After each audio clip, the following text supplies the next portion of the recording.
নমস্কার বন্ধুরা, আমি আবার চলে এসেছি নতুন রেসিপি নিয়ে। আজকে রান্নার রেসিপি স্যালাড।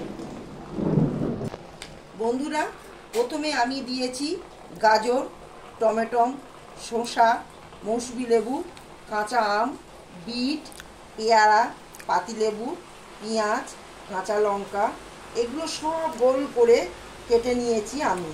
তার উপর চাট মশলা ছড়িয়ে দিচ্ছি।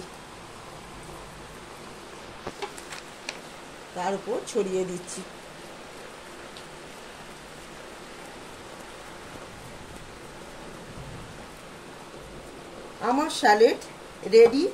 দেখুন কত সুন্দর লাগছে। ভিডিওটি ভালো লাগলে লাইক, শেয়ার, সাবস্ক্রাইব করিবেন।